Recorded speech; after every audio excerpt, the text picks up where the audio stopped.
Eh, yan, usapang baliktaran. Ito, medyo ano na ngayon, pumapatok yung baliktaran ngayon. Kasi ito isa sa mga tanong 'no, kasi yung 'tong mga 18 Marines, may posibilidad daw na bumaliktad yung mga 'yan. So, alamin nga natin ano masasabi ni Mike Defensor dito. And their lawyer have been given consideration for what they're doing. Meron daw nagpondo ng malaki. Ano? And he made a fearless forecast during that time, during that interview, na isa o dalawa dito sa 18 Marines babaliktad. That was what he said. Yes. Oo. Ako hindi ko inaalis na maraming maaaring pwedeng mangyari. Ang sa akin lang, kaya nahihirapan si Senator Trillanes, kasi nga may pagtatakip. Kung sinabi na niya nung una pa lang, totoo, kasama ako sa mga tumutulong sa investigasyon bilang pribadong individual tungkol dito sa sinasabi lang EJK case or crimes against humanity ni Pangulong Duterte, baka natapos na yung kwento. Ang dami niyang tinatago. Sabi niya, hindi totoo. Sabi bigla ni Ombudsman Boying, hindi totoo, nag-usap kami ng ICC. Yun ang mabigat. Ngayon ako, wala akong Binuking ba ni Remulla? tinatago, open. Ito yung sinabi ng mga sundalo. Tumutulong ka ba? Tumutulong ako. Sabi doon sa akin, alam ko kinunan nila ng litrato yung sasakyan ko. Sabi nila. Yung van. Pati yung kila Baligod, yung 18 Marines, kinunan din ng plate number. Bakit kaya? May binabalak, no? Van daw yun Yung ang van. misis mo Oo. Kaya nga, ang akala siguro nila, magtatago ako. Oo. Ba't ako magtatago? Totoong tumutulong ako. Oo. Ngayon, alam mo kung JB, yung asawa ko, lahat ng mga bahay, yung mga kotse, ari-arian, nakalagay sa pangalan niya. Siguro iniisip ng asawa ko, pag naghiwalay tayo, nasa pangalan ko lahat. Bakit mo naman yun sinabi? Hindi, iba kayo nang Baka lang. iniisip niya. Hindi ngayon, siya magkakakaso. Hindi ako. Hindi siya magkakakaso. Oo. So, let me just ask you this, kung Mike, sa tingin mo ba matibay yung 80 na yan? Yung fearless forecast ni Senator Trillanes na baka meron isa o dalawa bumaliktad dito, sa tingin mo hindi mangyayari? Ako, maaari mangyari. Maari. Si Gutesa nga bumaliktad Agoy! Kaya naman pala nawawala si Gutesa, bumaliktad. Well, on a positive perspective, hindi naman din natin masisisi kung bakit babaliktad yung tao. Bakit? Nakakatakot Siyempre, alam niyo na ginagawa kinukunan pa nga ng nililitrato yung plaka So, may something talaga dun. Sige, alamin natin. Ito, kikwento ko sa'yo. Si Gutesa. Oo. Are you saying bumaliktad na talaga siya? Yes. O nagtatago lang? Hindi, bumaliktad. Bumaliktad na? Oo. Nako. Kasi kung JB, That's a confirmation na. ganito nangyari. Sige. This is interesting, So, nung umalis si Senador Marcoleta, nung ginagawa yung affidavit, Okay. umalis si Senator Marcoleta, sabi niya sa akin, Sir, sabi niya, anong tingin mo mangyayari? Sabi ko, alam mo, Sarge, gigipiting ka nila. Nako. Iipiting ka nila at sisiraan ka nila. Sabi niya, Sir, wala naman siguro silang isisira sa akin. Sabi ko, may pamilya ka ba sa labas? Oo. Baka may tinatago. Hindi, sir, wala po. Kamusta mga anak mo? Sabi ko, Sir, malalaki na pero nag-aaral pa rin. Pero okay naman sila. So sabi ko, yun naman pala Sabi ko, yan, yung mga bagay na kailangan nating tingnan. Tapos sabi niya, Sir, ano pa tingin mo mangyari? Sabi ko, magiging kasing sikat ka ni Senator Marcoleta. Dinagtawanan pa kami. Sabi niya, Sir, ayoko nang ganon. Noong nandun na siya sa Marines, kung saan man siya inilagay physically compound,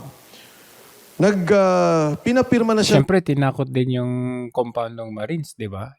Hawak ng gobyerno. ng retraction ng affidavit. Pinapirma na siya ng retraction ng affidavit. Nung pinapirma siya, pinaulit pa yun na binidyo siya. Paano ko alam? Kasi may sinabihan siya na pinasabi sa akin. Okay. So, hindi ako magtataka. Hindi ka magtataka. Before we go into the question and answer, kasi meron ng mga gusto. So, ito ay usapang baliktaran. Baliktaran dahil natakot. Hindi yung bumaliktad dahil naka-realize na mali yung sinasamahan niya. Itong magtanong sa'yo. I'll just have two more questions to you. Yung first question, So, the ayan na. impeachment of VP Sara Duterte. Ayan na, usapang baliktaran. Ito, bumaliktad din kaya ito? Bakit ito pumapabor kay VP at kay Mike Defensor? Panoorin natin itong falsis na to. Do you think VP Sara will attend the House impeachment hearing? I think no. Yeah. Why? Maybe in the Senate. But definitely not in the House. Because politically, ako naman, prangka ako, di ba? And kahit ayoko kay VP Sara, I would admit, hostile ang Congress. Ano ang implication? Nako, ba't mo binanggit yan? Delikado ka. To go into the Lions din. Ano implications yun sa kanya? Nothing. Because she can, tama naman yung answer, I think, if you say, Mami Chu, na a non-answer, Oo. yung final niyang answer, I think that's proper actually. Strategically. Because she doesn't have to reveal all her cards sa House. Hindi pa naman yun ng Because Senate trial. Yes, the Ang galing, kakampi mo na ba? trial proper is in the Senate. She can keep her cards close. Sabi mo nga, yung sa House, mini trial lang. Mini trial lang. Okay. Attorney Jimmy, Ay, ako, hindi siguro siya mag-a-attend, but who knows? Who knows the heart of Oh, she might surprise us. Yeah, we don't know. Pero ako, useless siya mag-attend doon. Attorney Baligod. Hindi ako makapag-comment kung darating o hindi. Pero it was received already by the OBP, but no clear signs if she will. Hula lang, sir. Attend o hindi? mag-a-attend. Wow! Wow, Diba? Okay, on that note, Pwede. Nasusurprise ka tayo eh. Akala natin hindi siya atin noon sa house. Biglang dumating. let's go to the next topic. Oh, ito, next question. Kumampi na naman kay Defense. Headline number 3. Senator Marcoleta lusot. Campaign donors not. Safe na si Senator Marcoleta sa issue sa kanyang sose. Pero sina Atty. Mike Defensor at iba pa, hinahabol pa. Ang di umanong double standard sa ito. Patok o putok. Attorney Jess, great natin last week si Yan na. Bumaliktad na ba? Defensor. Kawawa naman si Mike. Meron pala, no? Oo. Na ganun. Ano, patok at putok. Ay, I will have to defend Mike Defensor here. Wow. Talagang kaalyado ako ni Mike Defensor. Quezon City. Putok na putok. Pangit na pangit yung desisyon ng COMELEC. Regardless dun sa iba kong opinion muna. Dito ako kay Kong Mike. Kawawa naman si Kong Mike. Sabi niya parang akyat bahay daw. Oo. Yung tinulungan mong umakyat ng bahay, absuelto, pero yung tumulong dun sa umakyat ng bahay, kakasuhan. It doesn't make sense. And I agree. Yung tumanggap ng donation, hindi kakasuhan. Yung nagbigay Kaya ng nga. donation, yun pa yung kakasuhan. Kaya nga. Agree tayo dito Kampi na tayo dito Attorney Jimmy. Wala na ako idadagdag doon. Putok, ganun din ang sa akin. Kasi Magkakampi na sila. I think we are in a culture right now na talagang kung sino pa yung mga lesser individual sa isang storya, sila pa yung naiimbestigahan. So, Tama. Bakit yung Vice President ini-impeach samantalang yung Presidente, talagang yung magnitude ng corruption, siya talaga yung nag-devise niyan. putok. Alam mo, Attorney Baligod, hindi ka election lawyer, pero I will ask you, do you think itong COMELEC acted too swiftly or too slowly on this case? Or too calculated? Ma'am, yan ang problem. By the way, I practice election law for 3 really? elections. No? Wow. That's Awesome. why I was with Laila De Lima in some election cases before. Election no? lawyer si Laila. Who's your biggest election client? Oh. Or biggest client? Governor. Governors. Okay po, sige po. Anong sasabi mo sa COMELEC? Yung COMELEC kasi is no longer guided by evidence, but by politics. Oh, they're supposed to be independent constitutional body. How can they... But look Kaya nga. at the ombudsman. They are all presidential appointees anyway. And may fixed term. So, hindi ka rin believe sa mga fixed term na yon, na presidential At appointees. si Chairman George Garcia had been an election lawyer for so many years, no? And for so many politicians. At alam niya yung batas. Bakit ngayon binabalik? Oo. Pero hindi niya inaayos yung problema sa COMELEC eh. Pati yung automation natin, yung automated election system, meron pa rin kalokohan eh. Meron silang queue server na hindi pina-audit ang source code. Pero napakinggan ko si COMELEC Commissioner Bulay na in-interview ni Willard Cheng a while ago. Sabi niya, Nag-submit na ako sa 998 pages of the 1985 Omnibus Election Code to amend those. Proposed revisions. Pinasa sa Senate Electoral Committee na chaired formerly by Senator Amy Marcos, and it was a Mona Lisa. It just lied there and died there. Naging musikero na rin. Hindi, ito Mami Chua, pagbigyan mo, medyo technical pero sisimplihan ko. Ang basis kasi ng COMELEC, may sinabi sila na pinawalang bisa na daw ng batas, itong lumang batas, na pwede sana magpa-liable kay Senator Marcoleta. Kasi hindi pa kandidato na natanggap yung pera. So hindi na daw nila pwedeng habulin si Marcoleta na repeal.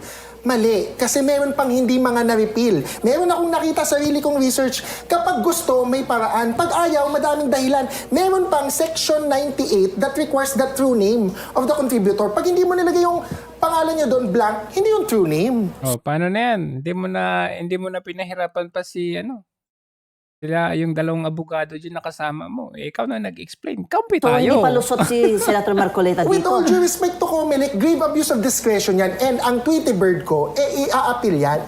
Iaangat yan sa Supreme Court because that's a disgusting decision. Okay. Pero may iniisip Agoy, delikado ka na. na Piñera decision eh.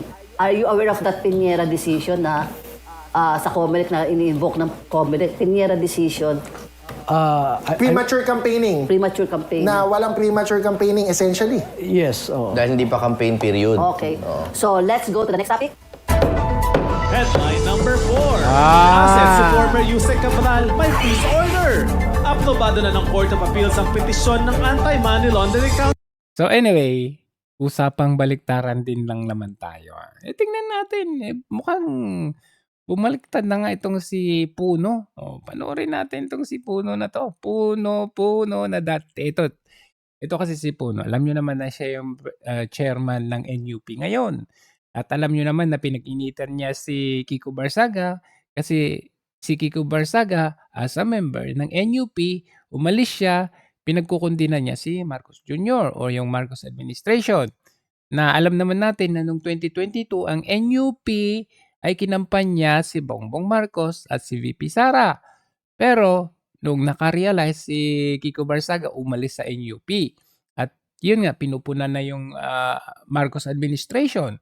So, ito yung nanguna doon sa ethics complaint kay Kiko Barsaga hanggang sa na-suspend ng 60 days si Kiko Barsaga. Pero ngayon ay tila baga, bakit kakaiba na to? Pakinggan natin. The second thing that we want to talk about is the impeachment, no? We have a press release now that we are distributing to all of you. Kasi we have been constantly meeting on the issues on impeachment. And dito sa hearings, binabantayan namin, So again, number one, in the hearings that will come up, we hope that they will confine themselves to the complaints that have been judged as substantive. Sana walang bago. Take note numero 1 defender to ni Marcos Jr. Ni Speaker Martin Romualdez Iba na yung boses ngayon. No? Kasi parang kumbaga pupuslitin nila yung ibang mga issues na wala naman dun sa original complaints. Or maaaring nagpapapresyo pero tignan natin. And there are only 3 complaints that I think we are seeing. Number 1 is the grave threats. Number 2 is the intelligence funds, no? And the third one is yung kay Madriaga, no? Na namimigay siya ng pera. Okay, grave threats. It was already studied in the NBI. The issue of grave threats is whether it was really a threat or not. So just for your background, di ba? Kasi a grave threat needs to be, real danger, etc., etc. Ngayon, ang depensa ng Vice President is conditional threat. Kung ako patayin, inutusan ko sila, patayin din itong mga to. So parang kumbaga, kung matapos yung mundo, itatapon kita sa impyerno. Hindi naman matatapos yung mundo, so that is not a real threat. Yan ang legal in simple terms. If the condition that you are citing is not something that's likely to happen, then the threat is not really a threat. Yan ang one. So, kami, position namin, tingin namin, baka hindi threat yun. Kasi hindi naman siya papatayin eh. Di ba? So, the condition of the threat, wala naman chance Anong pinagsasabi mo? Bakit mo pinagtatanggol na si Sara Duterte ngayon? na mangyari yun kasi hindi naman siguro papapatay ng administrasyon. So, yung kanya was a conditional threat. Therefore, because the condition is impossible, not a real threat. Unless, they can show that condition notwithstanding, ginagawa niya talaga yun at may plano talagang patayin na. Di ba? Yung mga sinabi niyang papatayin nila. So, that's one. Number two is the issue of this Mr. Madriaga, no? Tinitignan ko dito kung ano ba siya, no? I mean, kasi sabi na dito, inutusan siya ni Congressman Goles to provide security and political advice to Mayor Rodrigo Duterte then, no? So, tinitignan ko, hindi ko alam ano ba ranko nito. Parang hindi nakalagay eh. Sabi lang niya na nag-aral siya ng law at saka lumagpak siya. Pero ang main thing ngayon is I think nakakulong yan eh. Di ba? Oo, nakakulong. Okay. Ako, naging DILG secretary ako ng maraming taon. Ano? At siyempre, kung saan siya ngayon nakakulong, sa Bikutan yata ito eh. No? Napuntahan ko yung preso na yan na maraming beses. Ito sasabihin ko sa inyo kung ikaw nakakulong ka sa Bikutan, kahit sabihin sa'yo, na sabihin ang buwan ay itim, no? Pag nandun ka sa kulungan, sasabihin mo yung buwan itim. No? Sa madaling sabi, you have been deprived of liberty nga eh. Di ba? Liberty on anything. Liberty to move, liberty to go out of that place, and even liberty to talk. Bawal sigawan yung gwardiya, bawal magmura sa kung hindi mo dapat murahin, di ba? So, when we're looking at testimony coming from somebody na nasa kulungan, siguro pag-isipan natin na mabuti as representatives of the people, as district congressmen, ito si Roland, abogado, dapat, pag-isipan natin talaga bang tama yan. Kasi baka maulit na naman yung nangyari kay Secretary Laila de Lima, di ba? Na lahat ng mga testigo sa kanya, baka nasa kulungan eh. Ano nangyari? 6 na kaso yata yun, tapos dahan-dahan nawawala yung testigo. Nung nagbabago yung warden, nagbabago rin yung testimony, ganyan. So, anong point? Dapat may corroboration. Hindi pwedeng Dapat may corroboration. May mag-isa lang niya eh. Unlike yung 18 Marines, Guteza, Zaldico, magkakaparehas yung pinagsasabi nila. Pero ito, Madriaga lang. sinabi lang nito Ano ka ba, Puno? Saan ka ba talaga? kung isang nasa pihitan na ganito ang nangyari, kailangan may binabanggit siyang pangalan dito, Colonel Nicolas, kung sino-sino yung mga iba dyan. Dapat pagtestigo rin sila na tama yung sinasabi niya, na totoo nga yung sinabi niyang nangyari. Di ba? Marami akong nakikitang problema dyan. Hindi ko na lang isa-isahin kasi doon na lang sa hearing, baka puntahan namin ng hearing at siguro tanungin din namin siya. Kasi maraming inconsistencies, no? At bottom line, dito sa mahabang affidavit niya, kukunti lang yung pertaining to the period when Vice President Sara was Vice President. Again, yung complaint affidavits at yung complaints that were judged sufficient in substance must be limited to the period when she was Vice President. Kasi ba't mo siya impeach for when she was Mayor? Hindi naman impeachment ang Mayor. Di ba? So it has to be that period when she was Vice President. Tinitignan namin yung portion that he talks about, yung nagde-deliver siya ng pera. No? So, yung deliver lang ng pera, una-una, hindi siya sigurado magkano talaga yon. Sinabi siya, nasa loob ng bag, linagay niya yung kotse, dinala niya yung kotse sa isang lugar. Tapos, nawala yung kotse, In short, hindi siya sigurado. bukasan nakita niya, minamaneho ng ibang tao. O baka hiniram yung kotse, baka, tignan niyo rin yung kanyang affidavit. Huwag na ako, no? Ang galing mo, Puno. Pag-aralan ninyo, tignan niyo kung kapani-paniwala yan. Kasi baka Tinutulungan mo yung mga DDS, sa mga Duterte. Magaling kang kupal ka. putok na naman yan eh. And hindi maganda na focus tayo dito sa mga ganyan. Dami natin problema. Tapos, Alam mo, hindi naman pala totoo. Ngayon, yung Hindi pa naman pala totoo. Bakit mo pini-preempt? Bakit mo pinapangunahan? Ano ka pa, Puno? yung pangatlo, yung intelligence funds, no? Alam nyo, Ayan, no? Panay kinukontra niya lahat yung nasa house. nung ako nasa DILG, may intelligence funds kami doon, no? So, Congressman Franz Pumaren. confidential ones in Well, confidential intelligence is the same. The liquidation of confidential and intelligence funds is the same. There's no distinction. Intelligence lang ginagamit sa military, confidential ginagamit sa civilian organizations. Okay? Because we don't have intelligence officers. Pero we have confidential operations also. For example, PNP may intelligence fund. Kuminsan, yung mga cabinet members like DILG, meron confidential funds. Office of the President has confidential funds, for example. So, walang diferensya yan except sa gumagamit at saka yung liquidation pareho. Ngayon, sa naaalala ko kasi sa liquidation yan, number one, there are only two things that are required, no, in the liquidation of those funds. Number one, the project Certification. title, not even kung ano what's about, title. Project Taurus, Project Scorpio, So ibig sabihin, code name. Project Pumaren. Hindi, bawal pa nga yun, pagpangalan eh. So, you just put in a project title and the officer Project Bangag? Pwede ba yun? in charge, no? The action officer for that project.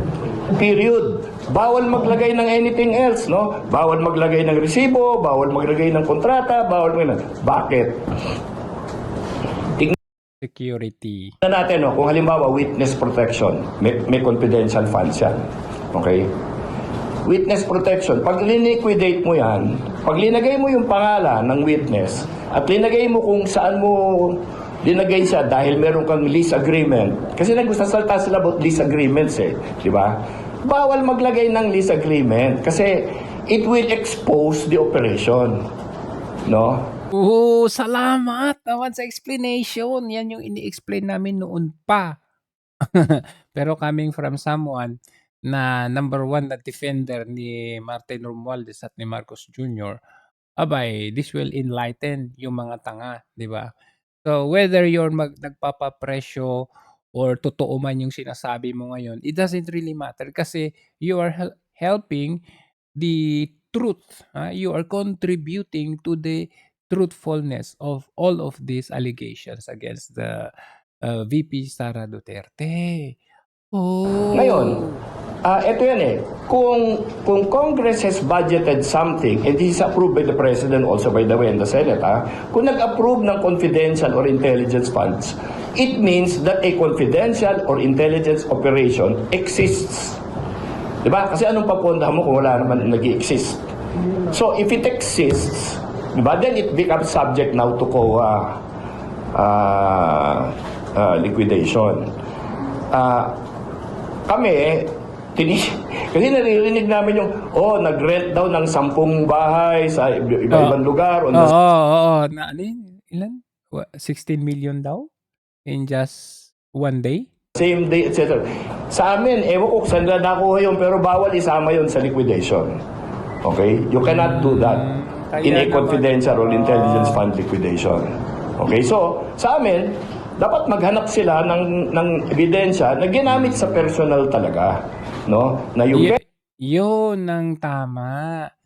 Kung ginamit niya sa personal, like yung sinasabi nila na pumunta ng ibang abroad, pinambili ng ticket ng mga kanyang mga alipores, mga ganun. O pinambili ng bahay, kagaya ni Martin Romualdez na may mga properties sa ibang bansa. Ni Sandro Marcos na meron daw property sa Thailand. Yung mga yun yung kailangan nilang patunayan. Pero yung ginamit sabi, under a name of Mary Grace Piatos, syempre, alangan ba ilalagay mo yung totoong pangalan? Di nilagay mo sa alanganin at delikadong buhay nung kung sino man ang may codename ng Mary Grace Piatos. pera linabas from the bank, no, by whoever is the bonded officer that's authorized. Tapos kinuha ni VP Sara, linagay niya sa bank account niya. or ibinili niya ng kotse na nasa pangalan niya or something like that. And even that Yun, tama yun. is not conclusive, ano. Pero yun ang sinasabi namin. Kasi ang feeling namin, natutulak ng Oops, bago tayo magpatuloy sa mga nanonood ngayon, wag lang yung manonood lang kayo, hit yung like dyan, saka mag-comment kayo at saka i-share ninyo. gusto ito. Kasi hindi naman ini-explain sa public, ano ba talaga ito? What is the offense and when is it an offense? Di ba? Kasi kung offense talaga yan, dapat din is authorized ng COA yan. COA. Tama, kaya nga may unmodified Di ba? Kung din is authorized opinion ang COA. ng COA, ang remedy doon, Hindi ba what part of unmodified opinion ang hindi ninyo naiintindihan? ibabalik mo yung pera. Opo. Meron pong tinanong po ng COA, 73 million pesos po, hindi pa po binabalik ni Visa. Okay, so the offense is hindi niya binabalik yung pera. Is that impeachable? You know? Yun, hindi impeachable. Yan ang tanong namin eh. Di ba? Okay yan eh. So, ang ano lang is, what is impeachable and what is not? Di ba? So, kung talagang may nakita yung code, disallow nila, no? Unang-una, we are not allowed to look at the basis of the disallowance. Kasi nga, confidential and intelligence fund eh. Di ba? So, we take it at face value. Disauthorized ng COA, disauthorized yan. Di ba? Pinababalik sa kanila, kailangan nila ibalik. Di ba? Ngayon, ito bang nakuha niya, she was vice president or she was mayor? She was Vice President. Okay, then she has to return it. Di ba? Hindi pa po niya binabalik hanggang ngayon. Yung pong COA na kinat po siya 2024 pa, I guess 2023. Yung 2023. Yun, mag-focus sila doon. Yun ang tutukan nila. Di ba? So, may mga tanong yung mga media to counter yung mga sinasabi ni Puno. Pero madiin niya pa rin dinidepensahan na, ayan, doon sila mag-focus. Hindi yung kung ano-ano, yung parang ganun ba? I mean, there is something na medyo nahalata ko dito na kung it is more on, nakikita nila na merong gradual collapse ang Marcos administration, kaya sila nag-shift na ng kanilang direction, pwede yon. Parang yung nangyayari sa US-Israel-Iran war Kung mapapansin ninyo, medyo merong gradual collapse ang US dito kasi hindi nila na-anticipate yung gagawin ng Iran, which is ang akala nila kung maglulunsad sila ng war against Iran, mapaparalyze nila yung Iran. Pero hindi, kabaliktaran ang nangyari. Akala nila babackupan sila nung mga ally ng Amerika. Anong sabi ni Trump? Nananawagan ako sa ating mga kasama dyan na dalhin ninyo yung mga warships ninyo dyan sa may Strait of Hormuz. Hindi nila ginawa. Hindi sila sumunod kay Trump. So, anong nangyari? Left behind, left alone siya. So, ibig sabihin, hindi nangyari yung gusto ni Trump na mag-succeed na magpadala doon ng mga barko yung mga iba-ibang bansa. Kasi, there will be possibility of World War III kasi hindi na yan regional, kundi World War na talaga mangyayari. So, medyo na-underestimate yung Iran doon. Hindi nila na alintana na ang gagawin ng Iran. Of course, Iran being backed up by China. Anong sabi ng Iran? Papayag kami na makabili kayo ng langis sa amin, pero gagamitin ninyong currency ay yuan. Doon pa lang. Wala na yung Amerika. So, ngayon, ang lately na balita ngayon, papayag ang Iran na i-open ulit yung Strait of Hormuz sa mga dadaan na mga barko lahat ng barko except barko ng US. Patay ka ngayon, Amerika. You're left alone na. So, analogy to this nangyayari sa Pilipinas, kung mapapansin ninyo, paunti-unti, gradual, na habang dumadaan yung araw, papalapit ang 2028, marami na tayong nakikitang unti-unting nag-shift toward, leaning to the Dutertes. And isa dito sa napansin ko dito parang ngayon pa lang pumupuesto na sila Para ako, okay lang din if they use this as to their leverage coming 2028. Okay lang din. Kasi they can help succeed dito sa laban natin. Kasi sila kasi in power Kumbaga sila ngayon nandyan sa house. Ang hirap kalaban kapag sila yung nasa power. Ngayon, kung itong mga nasa power medyo nag-shift na at medyo kumakampi na sa atin, abay big help po yan. Magkakaalaman na lang sa 2028 kapag panalo ang ating Sara Duterte, nasa decision na ng Duterte government kung anong gagawin nila sa mga nag-shift, ginamit yung nasa decision na nila yan kung babalikan ba nila o bibigyan nilang pagkakataon na mag-serve sa gobyerno. Huwag tayong pumunta doon sa iba-iba. Does that constitute also, sir, technical malversation kasi mali po yung pinagamitan ng court? Well, malversation is another offense, no? You have to prove malversation. Agoy! Puno! And it's Punong-puno ka na ba sa administrasyon ito? 23 million, so over na po dun sa plunder, 50 million. Well, yeah, I agree. Pero is it malversation? Is there proof? Nakuha, yes. Is there proof? Kasi po ginamitan ng... Well, if there is proof, then that is impeachable. If there is proof, I'm taking your word for it. Yes. Ganon. So, titignan namin yun. Ano bang media yan? Meron daw? Bakit ka nagde-decide? Kung talagang there is proof of malversation, that is exactly what we were asking. Di ba? For proof that there is actual criminal activity. Kung mailabas nila yun, edi good. Wala nga daw proof Ano ka ba? Walang proof kasi ang sabi ni Luis Tro, kailangan daw mangyari muna yung impeachment para may rason sila na ipasabi na yung SALN ni VP Sara. Sa makatwid, nagbotohan sila dito sa impeachment according lamang sa haka-haka ng kanilang Secretary General or nung kanilang members of the House. Saan ka nakakita ng ganun? Kumbaga sa simpleng usapan ng kaso,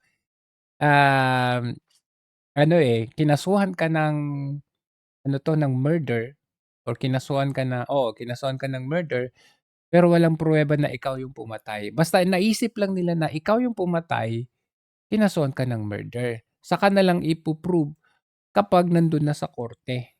Naririnig na ganyan, Ibig sabihin, walang establishment of probable cause. Walang substantial evidence. Pero may kaso. Sa mga committee hearings ngayon, they're talking about a lot of other things. Kung ako sila, I will focus on those things. Di ba? Para at least malinaw sa tao. Kasi kung saan-saan napupunta Di ba? So, again, we will look at the evidence. If the evidence is strong, we will support the impeachment complaint. But parang hindi ganyan yung tono mo nung una. if it is not, we will not, no? Ngayon, on the basis of this mga COA na sinasabi mo, if that is true, and if COA will affirm that, that is strong evidence. Doon sila pumokus. It has been subject of the Good Government Committee hearing po way back kaya po na-impeach na Ano, sorry? Good Government Committee hearing po na bring up ito extensively. Based on the privilege. Yeah, noon, yeah. Kanya na nga yun na nga ang ibig ko sabihin. Based sa privilege speech lang ni Ridon? Anong klase? Isa yan kay Congressman Valeriano, no? Ay, Valeriano din. Pero ng Quadcom, ang medyo Valeriano, tapos si Ridon. very visible doon, si Congressman Abante, si Congressman Acop, mga NUP yan Ayaw nga, NUP. Naakop. No, in the hearings, di ba, that discussed the Duterte issues. Yeah, but I'm just saying that, we cannot be accused of cuddling the Dutertes. No? Kasi kami yung pasimuno nga noong mga nakaraan Di ba? Partido namin Di ba? Mali ba magsabi na gawin yung matibay yung kaso para hindi lang itapon sa Senado na dati tinapon na yan? And then the Supreme Court is also saying that, there are some things that need to be reviewed. So para sa amin, sayang yung oras kung mahina na naman yung ilagay natin doon. Tibayan naman natin. Di ba? Pare-pareho naman ang legal premises that we are all working on Diba? So, the committee should make sure that number one, it addresses the complaints, no? And proves the complaints. Number two, it has to do with the period of the impeachable person, the impeachable period. Ganun lang. Mahirap bang intindihin yun? Simple lang. Di ba? Ano? Ang issue po ng impeachment, kaya po siya na-dismiss, hindi raw po, sabi ng Supreme Court, sir, hindi dahil sa merits of the case, kundi dahil sa technicalities, sir. Well, tama ka. They did not discuss the merits of the case. They are not supposed to. The Supreme Court is not supposed to discuss the merits of impeachment. Di ba? Because it's Congress and the Senate. It's the Senate impeachment trial that's supposed to discuss the merits. Correct? Yes. Okay, kaya nga.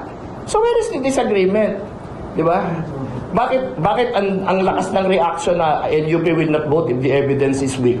Bakit kayo ba you will vote if the evidence is weak? Siyempre hindi, di ba?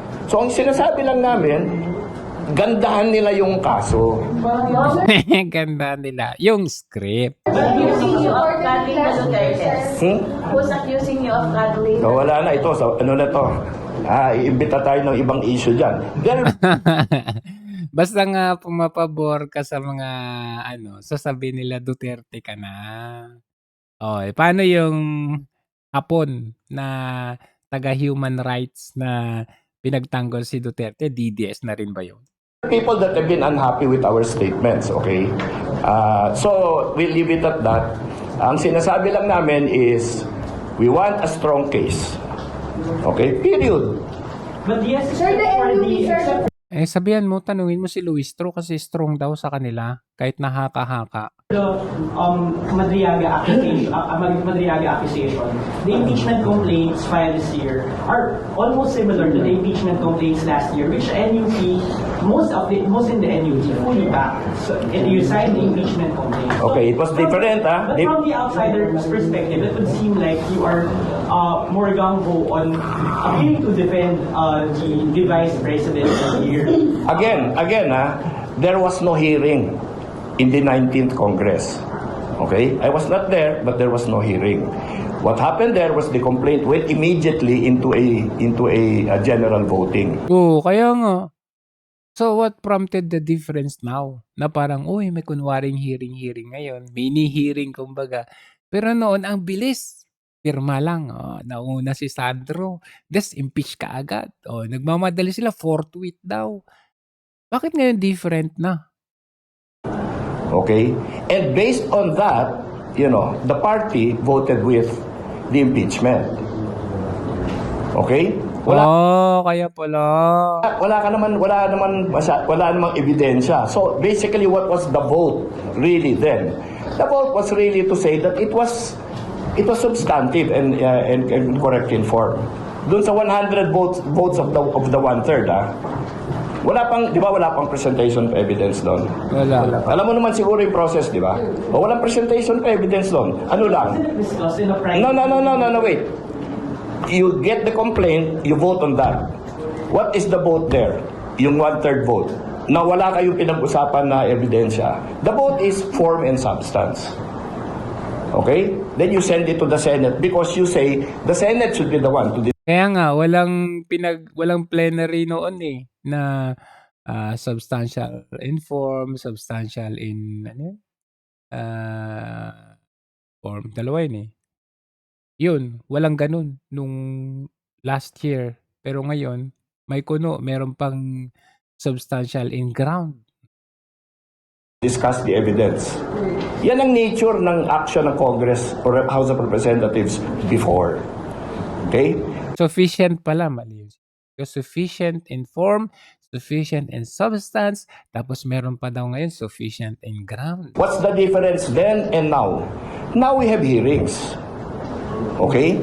When we're done with the hearings, Congress will come up with an opinion on the evidence. Iba ito. We are not backtracking. Did we vote on substance, NUP now? Yes. All of us. We voted on substance.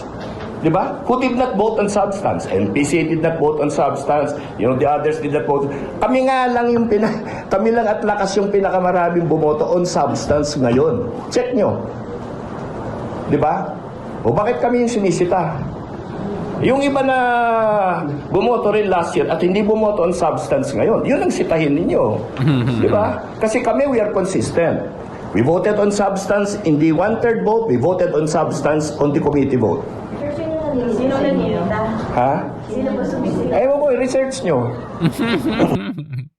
Sir, na lang na you're afraid that the impeachment will be jumped again if it's weak, yung walang malakas na ebidensya. Yun ba yung gustong sabihin ng NU? Hindi kami takot. Ba't kami matatakot? Ano kami, mga husgado kami dito. Are you avoiding- No, we want to make sure that the work that's being done will be efficient and good. Itrabaho natin na mabuti. Paano nilang sufficient, efficient, and good? Wala nga ebidensya So, paano yun? Di ba? So, yung kahilingan mo, medyo labo-labo. That's what we need to do. Why? Is your advice that we send it there no matter what? Siguro naman hindi. Because you know naman what will happen when it gets to the Senate. Oo. Di ba? Walang ebidensya. Nasa Senate na, pinaghihiring na sa korteng Senate. Tapos walang ebidensya. Di pahiya kayo lahat. Ngayon pa lang, nagdududa na yung tao na iti-take notice yan ng Senado So, sa amin, kung mas malakas yung kaso, di ba, na magagawa, mas papansinin ng Senado. Yun lang naman yun Yes, Sorry po. You said kaso na magagawa, mas papansinin ng Senado, o hindi naman po talaga yung merits yung pinag-usapan sa Senado, technically lang. Pero you seem to be already discrediting the possible witness. Tingnan yung question, you seem to be discrediting. Early on, ngayon pa lang. Well, I am guiding. Actually helping. No, you read my press statement muna, ha?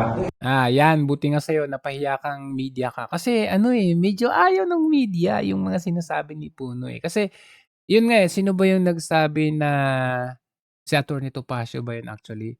Actually, hindi kami namumuna lang.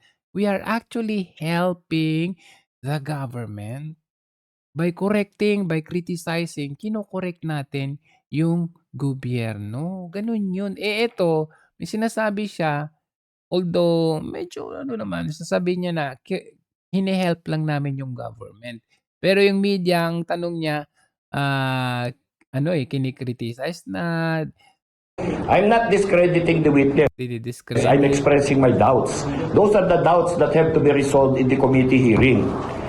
Kasi Hindi nila ma-resolve yan kasi nga yung doubt mo is as good as 100%. Hindi nila i-resolve. Okay? I'm just saying because what? There are examples of many cases in the past where these things were not addressed. And what I'm saying is, he should have corroborative evidence. Marami siyang binabanggit na pangalan, patawag din yun. Di ba? So that they can corroborate it, so that his testimony will not be impugned. Ipatawag nila yung head ng VPS yung security personnel head. Para tingnan natin kung kilala ba talaga nila yung si Madriaga. Kasi kung walang corroboration yan, siyempre i-dismiss mo. Di ba? Because it's his word against the others. Ganun lang naman yun Sir, on your statement, sana wala. Yeah. Where is this statement coming from? Kasi di ba parang the House panel, is it not within their jurisdiction? It's coming from the SALN initiatives now, no? Kasi, Chief Justice Corona, umpisa pa lang SALN na yung pinag-uusapan. Okay? Because undeclared money na inalleged ng relatives niya. Okay? Ngayon, pinapasok natin ang SALN. I'm just saying, kung gagamitin nyo yan as a pinasok nila yung SALN. background Kailangan pa tutayan. for sending it to the, baka babalik na naman tayo sa Supreme Court niyan. Because it was not one of those complaints that were verified in form and substance. Yan, Okay? Tama, hindi diniscuss yan. Kumbaga siningit lang ba? Kumbaga fishing expedition na, ito ipasok natin sa SALN. Ito ipasok natin kasama si Mans Carpio. Yung mga ganun yung estilo nila. Ang substance, pag-aralan natin ito Well, yung substance kasi is the complaint. Okay? Anything outside the complaint, you cannot introduce because pupunta na naman sa Supreme Court yan.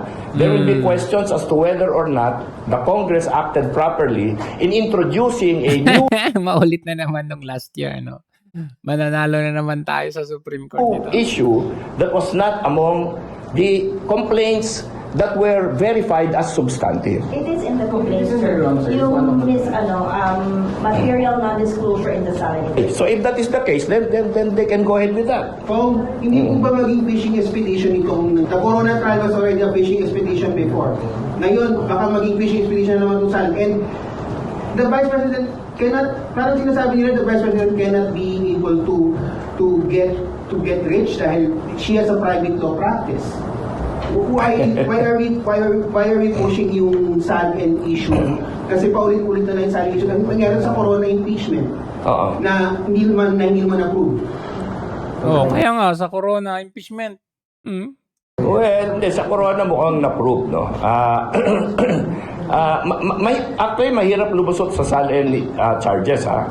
Ako, tingin ko, pagka pinasukan ka ng kaso against you on SAL-N, kasi ang dami mong dokumentong kailangan buhayin, na minsan nawawala na. But anyway, but you're correct in that we do not want it to be a fishing expedition.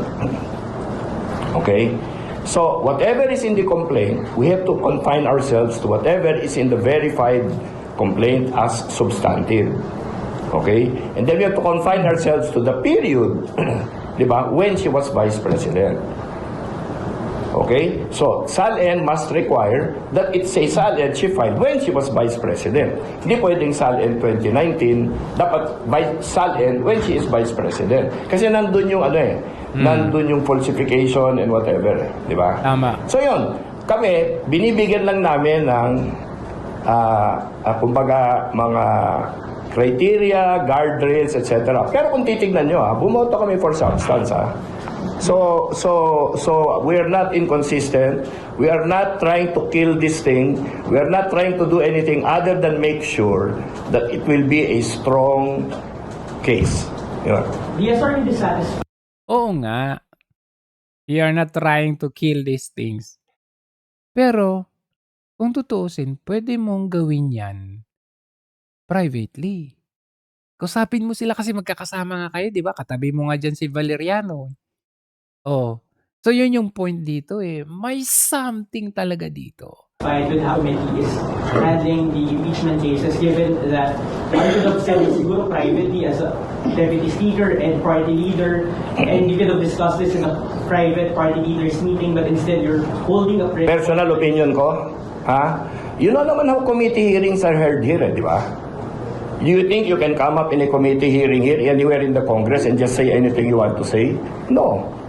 There's always an agenda. Okay, there are people assigned to talk about certain things, and then you are limited to a certain period of time, etc., etc. Okay? Now, if you resent the fact that I'm giving suggestions, I will stop making suggestions and just Medyo yung media, medyo bardagol sila ngayon wait for this thing Kasi ayaw nila to fall down where it's supposed to fall. Okay? But sa akin, feeling ko, because we have said this, they will pay attention to it and maybe work a little bit better to put the evidence in good order. So are you satisfied or not with how the... I have not seen the hearings yet. Wala pa We're going to join the hearings, obviously. But sir, the pre-hearings before yung proceedings lang. Again, we voted for substance. What else do you want? Di ba? Deputize po ba kayo during the voting? Yes, nag-deputize ako and we voted yes. Sino pong nag-deputize? Sino ba nag-deputize ko? Si Not Karen. Karen was vice chairman si Shin Shin Gonzales. So yes, this is your way of pressuring the committee to do better. Yes. Definitely. So sorry sir, I just wanna follow up lang. You said something, namin baka hindi correct yun, yung threat ni VP Sara. Sa ngayon. The condition of the threat, walang chance na mangyari. Sorry. Yung kanya was a conditional threat. The condition is impossible, not a real threat. But one of your members also used to be the prosecutor po noong unang impeachment kay Sara. Senior Deputy Majority Leader Lawrence Defensor, sinabi niya, the evidence last time matatag yan, saying na may kinausap kang tao handang pumatay sa presidente kahit anong taon, it will always be an impeachable offense. Even yung asawa po nung kinatay na si Governor Ruel Delgado, Negros Oriental 3rd District Representative Janice Digamo, sinabi niya, my husband received threats before he was tragically murdered. Even if conditional, Ay, ano ka ba si Janice Digamo? Siya rin pumatay sa asawa niya. Alamin niyo yung facts at history niya. fear and intimidation is very real. Conditional threats can turn into actual harm. Nangyayari po yun. So I don't disagree with him. Di ba? I don't disagree with him. But I'm saying that in the NBI investigation now, the defense of the Vice President is it was a conditional threat. Ine-explain ko sa inyo what a conditional threat means. Okay? So the task of the committee now is to, do what Nonoy Defensor said, who is, by the way, NUP. Thank you. Sir, sa usapin po ng salin, kasi nabanggit po kanina na kung dapat ang usapin lang dito kung kailan po sa ilalim ng termino niya as Vice President. Correct. But kung darating sa punto na pag-uusapan at ipapasabi sa Presidente na hindi pa siya Vice President, for example, 2007 to 2013, 2016 to 2022, will you vote no? Well, I don't know. Let's look at the evidence, no? Pero ang point lang dyan, yung SALN na sinabit niya from the time she was elected, 2022, di ba? 2022, 2023, 2024, 2025. Ano ba yan? Is it a true and honest statement of her assets and liabilities? Yun naman yun eh. Ngayon, kung sumabit-sabit sa before that, no, baka lumabas yan dito sa apat na to. Pero hindi mo pwedeng gamitin yung SALN niya of 2019. Diba? Kasi the Supreme Court already ruled that out. Sir, if you can get your thoughts lang po on this, meron lang pong report, meron daw pong effort to get signatures from lawmakers. So far, meron na raw pong 200 lawmakers reportedly agreeing to endorse the impeachment complaint against the Vice President, supposedly led by House Majority Leader Sandro Marcos. Yeah, I denied that already. Tinitira nyo nga ako dito dahil kini-question ko yung mga pinag-uusapan. Tinitira niyo nga ako dito. Halata yung media. Doon eh. Paano naman kami na-areglo na? Kung may sabi doon, may akap, nanghihingi daw po kayo ng akap, category deny that. Wala nang akap, lumalabas kayo. Mamaya, next topic yan. Oh. Pero may nag-offer. Wala. Hindi kami nag-uusap. I have not spoken with the House leadership, I think, the past month. Wala. Pero wala namang lumalapit. Wala lumalapit. Para na Ako pa? endorse or support yung impeachment ni VP Sara sa Plenary. Wala. Pero sir, are you still... Ano ako pa? Ako lapitan ako ng ganun. Ako. Di ba? Saka kung ano man, Pwede kasi. Kung may, hindi naman yun ang magiging basis ng pagboto o hindi pagboto ng NUP. Paano yan? Valeriano. Alam natin. Ba? Tingnan natin pero ako I see this as, a positive development. Not because, kasi Duterte na sila, hindi eh. This commotion, little bit of commotion, can help with the case of VP Sara. Whether they are nagpapabayad or nagpapapresyo, doesn't really matter. They can help. They can help jumble a little bit of what's going on inside the house. Kasi medyo na sila medyo may commotion na eh. Uy, ano ba sinasabi ni Valeriano? Ano sinasabi nitong si Puno na to? Uy, kasapin nga natin yun. Maaring magkaayos ulit sila, but it doesn't take away the fact na nasabi na nila ito. Prior to. Layo na lang. Yan lang ba sasabihin mo, Valeriano? We are waiting for a smoking gun. Or Baleno? Diba? Yun ang ibig sabihin ng DS. Matagal na natin sinasabi yan. Sa unang press release, ganun na yung sinasabi ko. Paulit-ulit yun ang sinasabi ko. Di ba? Sir, categorically, you can say na you're not against the impeachment. It to be stronger. Number one, bumoto kami for substance. How can I be against this? Ulit-ulit yung media. Gusto nila kasing asinan eh. Bumoto nga sila sa sufficient in substance. Ano ba kayo? Impeachment. Pero tila baga napupuno na sila. Di sana nag-no kami nun. Di ba? Ngayon, nagboto kami for substance. Ang sinasabi natin, galingan naman natin to para hindi naman mukhang tanga yung mga bumoto for substance. O, eh, pwede mo sabihin yan in private, di ba? Ba yan? Pero the mere fact na you chose to say it in public, in a press con, well, may something yan. Sorry, sir. Di ba? Parang kung ibalik natin, si Kiko Barzaga, Leviste, pwede naman nilang sabihin yan or kausapin yung speaker or kung ano man para ayusin nila within para hindi magkagulo yung house. Pero bakit kailangan nilang ilagay sa public? I get your ano lang din dun sa allegation na magkuha ng signatures ninyo led supposedly by the majority. For the record lang. Baka nilapitan kayo, ha? No, definitely. I'm always in Congress. I've been doing a lot of committee hearings. And we have to understand the session will end this coming Wednesday. So, and it won't be discussed this week sa plenary. Walang plenary debates yan. So, I don't know kung saan nagagaling na may lumalaki. Anyway, ayan.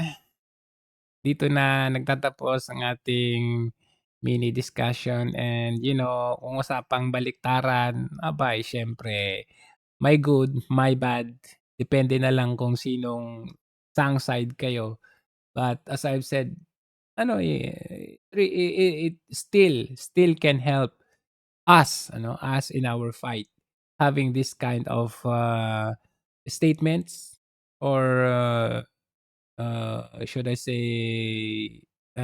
development, revelations. Hanggang sa muli, maraming salamat. Ingat po tayo.